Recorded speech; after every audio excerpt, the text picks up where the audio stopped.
नमस्कार दोस्तों, स्वागत है आपका आपके अपने स्टूडेंट्स लर्निंग चैनल में।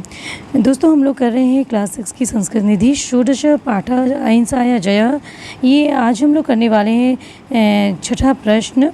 और इसके पहले हम लोग पांचवा प्रश्न में संधि विच्छेद देख चुके थे, जिसमें ये जो आपके विच्छेद करना था कि अज्ञान अंधकार, अज्ञान प्लस अंधकार, तो न अज्ञान प्लस अंधकार और करुणाद्र भावम, करुणा प्लस आद्र भावम, बुद्ध प्लस तदा। ठीक है, बुद्धस तदा है तो बुद्ध प्लस तदा। तो अज्ञान प्लस अंधकार प्रजातीव, अज्ञान प्लस अंधकार और करुणाद्र भावम, इन तीनों में ही दीर्घ संधि है। दीर्घ संधि का सूत्र होता है अकसवर्णी दीर्घा। ठीक है, और ये तीनों में ही आप देख रहे हैं कि आ आया है। ठीक है, दोनों साइड में ही आ है या फिर अ है, तो ये समान वर्ण होने के कारण उसका दीर्घ हो गया है, जिस कारण से दीर्घ संधि हुई है। बुद्धस तदा में विसर्ग संधि है। ये बुद्ध देखा जाए तो बुद्धस प्लस तदा लिखेंगे आप, तो बुद्धस ये हो जाएगा आपका बुद्धस प्लस तदा है। तो ये देखिए स आधा है, इस वजह से जो है इस मतलब व्यंजन है, इस वजह से इसको आधा लिखा गया है। तो बुद्धस तदा यहाँ पे सजुषोरु से मतलब इसको विसर्ग आदेश हुआ है। विसर्जनीयस और सजुषोरु सूत्र इसका प्रयोग हुआ है इन दोनों में, इस विसर्ग संधि में। तो आपको बस यहाँ पे इतना जानना आवश्यक है कि यहाँ पे विसर्ग संधि है। बुद्धस्तदा में कौन सी संधि है? विसर्ग संधि है। और इसको आपने कैसे जाना कि इतना याद रखिए कि जब भी आधा शब्द बीच में आए और वहाँ से आपको विच्छेद करना पड़े, तो चाहे वो आधा स हो या फिर उड़ंतु वाला र हो, हाँ ये वाला र हो, तो जब भी आपको विच्छेद करना हो और यहाँ से विच्छेद हो रहा हो, तो ये दोनों विच्छेद के बाद विसर्ग में परिवर्तित हो जाते हैं और वहाँ पे विसर्ग संधि बनती है। ठीक है, और इन सब में तो आप जानेंगे कि इसमें दीर्घ संधि है। हाँ, क्योंकि सवर्ण वर्ण का दीर्घ आदेश हो जाता है, आए दोनों साइड में, तो वो दीर्घ आदेश हो जाता है। यहाँ पे तो सिर्फ और बताया है, यदि ई हो या ऊ हो या री हो, ये भी यदि दोनों तरफ ऊ हो, हाँ, तो इसका बड़ा ऊ हो जाएगा, दीर्घ हो जाएगा। यदि ई हो तो ये भी बड़ा ई हो जाएगा, ये भी दीर्घ हो जाएगा, तो ये भी क्या है? दीर्घ संधि है। ठीक है, आज जो हम करने वाले हैं चक्र मध्य, आपको अनुवाद सीखना है, जो बहुत ही महत्वपूर्ण है। तो देखिए क्या है, पहले इसको पढ़ लीजिए। चक्र मध्य त्रिषु लकारेषु क्रियापदानि सन्ति तानि योजयित्वा वाक्यानि रचयत। कह रहे चक्र मध्य, चक्र के मध्य में एक ही मात्रा है। ठीक है, हो गया आपका सप्तमी विभक्ति एक वचन, अर्थात अधिकरण कारक में पर का चिन्ह लगेगा। तो चक्र के मध्य में त्रिषु, त्रिषु मतलब तीनों, लकारेषु लकारों में, क्रियापदानी क्रियापद हैं। ठीक है, चक्र के मध्य में ये तीनों लकारों में क्रियापद हैं। पठामह, पठ और अपठन। पठामह ये हो गया आपका लट लकार में, पठ ये आपका लोट लकार में, और ये अपठन ये लंग लकार में। ठीक, पठामह आपका उत्तम पुरुष बहुवचन है और पठ मध्यम पुरुष एक वचन, अपठन लट लकार प्रथम पुरुष बहुवचन। ठीक है, तो अब ये कह रहे हैं कि क्रियापद है। अब इन क्रियापदानी तानि योजित्वा, इनको लेख मिला करके वाक्यानि रच, इनको मिला करके वाक्य को बनाइए। तो कह रहे हैं कि इनको वाक्य को बनाना है। पहले में आपका आ गया कर्ता और कर्म रहेगा। ठीक है, पहले आपका कर्ता कर्म है, ये आपका प्रत्यय। ठीक है, प्रत्यय है, मुख्य धातु में प्रत्यय लगा करके ये बना है। और तीसरा है आपका प्रत्यय क्रिया। तीसरी क्या है आपका? लकार है, अर्थात क्रिया है। लकार आपका पता ही है कि इसमें लट है, इसमें लोट है और इसमें लंग लकार है। तो अब इनको लेकर के आपको वाक्य बनाना है। मैंने वाक्य भी बना दिया है। तो देखिए क्या है कि पहला तो आपका बता दिया है कि तुम भोजनम कृत्वा पठ।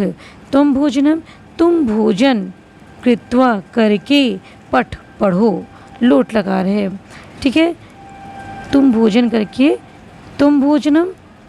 कृत्वा करके क्या करो, पठ पढ़ो।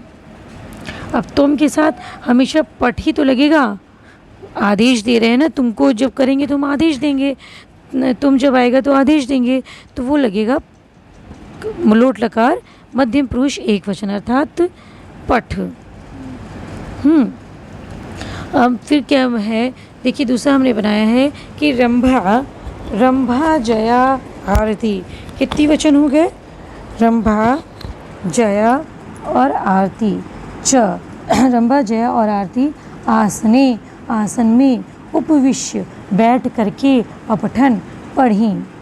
तो ये हो गया लट लकार प्रथम पुरुष बहुवचन। तो आसन में उपविश्य बैठ करके, इसमें आपका हो गया ल्यप प्रत्यय। आपका कौन सा प्रत्यय हो गया, ल्यप प्रत्यय। क्यों, क्योंकि देखिए उपसर्ग आया है। हाँ, उपसर्ग में विश धातु में लप प्रत्यय लग गया तो हो गया आपका उपविश्य, बैठ करके, पास में बैठ करके अपठन पढ़ें। फिर है आपका देखिए क्या है वयम सर्वे प्रार्थनाम कृत्वा पठामः। हम लोग, वयम के साथ हमेशा पठामः का प्रयोग होगा। तो वयम सर्वे हम लोग सभी प्रार्थना को कृत्वा करके, इसमें कत्वा प्रत्यय लगा है क्री धातु में, तो करके पठामः पढ़ते हैं। हाँ, हम लोग सभी प्रार्थना करके पढ़ते हैं। तुम नदी के किनारे गत्वा जा करके, गम धातु में त्वा प्रत्यय लगा है, गम धातु में कत्वा प्रत्यय लग गया है, जिसका त्वा शेष बचा है तो गत्वा बन गया है। तो गत्वा मतलब जा करके पढ़ो। तो अब तुम के साथ हमने कहा ना, हमेशा लोट लकार का प्रयोग होगा, मध्यम पुरुष एक वचन। तुम नदी के किनारे जा करके पढ़ो। ताः छात्राः, वो सभी छात्र पद्यम विरिच रच करके पढ़ें। हाँ, वो सभी रच करके क्या है, पढ़ते थे या पढ़े। तो ये लंग लकार में है, वो सभी छात्र विरिच। अब यहाँ पे ये देख लीजिए विरिच में क्या है, जो रच धातु में वी उपसर्ग लगा करके, रच धातु में वी उपसर्ग लगा के ल्यप प्रत्यय लगा है। विरिच में कौन सा प्रत्यय लगा है, ल्यप प्रत्यय। इसमें त्वा प्रत्यय नहीं लगा है, लेकिन सेंस इसमें भी आ रहा है ना, करके। मतलब वो सभी छात्र, बहुत सारे छात्र हैं, वो छात्र पद्य की रचना करके पढ़ते थे। फिर क्या है, शिष्याः, बहुत सारे शिष्य हैं। शिष्याः जलम आनीय अपठन। देखिए आनीय में भी क्या है, आनीय में भी लप प्रत्यय का प्रयोग हुआ है ना। आनीय शिक्षा मतलब शिष्य जल को लेकर के अपठन पढ़े, शिष्य को जल लेकर के पढ़े। इसमें भी आ उपसर्ग में नि प्रत्यय में, आ उपसर्ग में नि धातु में ल्यप प्रत्यय लगा है। ठीक है, जिससे बन गया आनीय। अब शिष्य जल लेकर के पढ़े। तुम भोजन, अब तुम लगा है तो पट लगेगा, तो तुम के साथ लोट लकार मध्यम पुरुष एक वचन। तुम भोजन आदाय दे करके पढ़ो। तुम भोजन को दे करके पढ़ो। यहाँ भी क्या हुआ है, लप प्रत्यय का प्रयोग हुआ है। आदाय में आ, दा और ल्यप, आदा ल्यप, आ प्रत्यय आपका लग गया, दा धातु है और ल्यप दा धातु और ल्यप प्रत्यय। ठीक है, तुम भोजन को दे करके पढ़ो। तो ये आपकी क्या है, अनुवाद की रचना हुई। तो इस तरह से आप जब अनुवाद इस चक्र को देखकर जब करेंगे तो आपको कौन सी चीज़ें कहाँ लगानी चाहिए वो पता चलेगी। तो इस जो मैंने अभी अनुवाद बनाया है उस अनुवाद को इस चक्र से मिलान करके आप ज़रूर पढ़िए। इस तरह से आपका जो है अनुवाद करने में रुचि भी बढ़ेगी और अनुवाद करने भी आने लगेगा आपको। फिर आपको देखिए क्या है, पाठात क्रियापदानि चित्वा, पाठ से क्रियापदों को लेकर के लिखो। तो पाठात पाठ से, ये यहाँ पे क्या हो गया है, आत आया है ना, पठ धातु में आत प्रत्यय लगा है जिसमें हो गया है पंचमी विभक्ति एक वचन। अपादान कारक से अलग होने में, तो पाठ से क्रियापद को लेकर के क्या करना है, चुन करके पढ़ना लिखना है।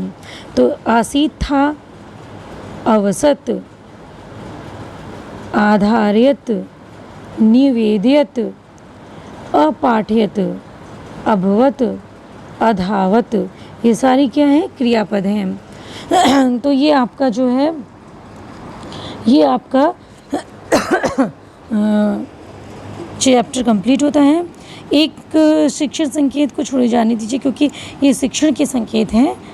तो ये जो है आपका एतद अपि जानीति, ये जानिए, अस्माकं राष्ट्र चिन्हे, हमारे राष्ट्र चिन्ह में अंकित वाक्यम, अंकित जो वाक्य है, क्या अंकित वाक्य है कि सत्यमेव जयते। ये अंकित वाक्य कहाँ से लिया गया है, मुंडकोपनिषदात गृहीतम, मुंडकोपनिषद से गृहीत किया गया है, स्वीकार किया गया है। ठीक है, तो हमारा ये राष्ट्र चिन्ह सत्यमेव जयते, यह राष्ट्र चिन्ह में जो सत्यमेव जयते लिखा रहता है वो मुंडकोपनिषद से लिया गया है। ये आपको बहुत अच्छी सी जानकारी यहाँ पे दे दी गई है। तो मिलते हैं अब दोस्तों आपसे अगले चैप्टर में, प्रयाण गीत है उसके साथ में। तो इस चैप्टर को आप अच्छे से, इस चैप्टर इसके पीछे वाले वीडियो को आप अच्छे से देखिएगा और समझिएगा। और 1 से 2 बार जब आप देखेंगे तो आप इसके अभ्यास को भी अच्छे से कर पाएंगे और अनुवाद को भी अच्छे से समझ पाएंगे।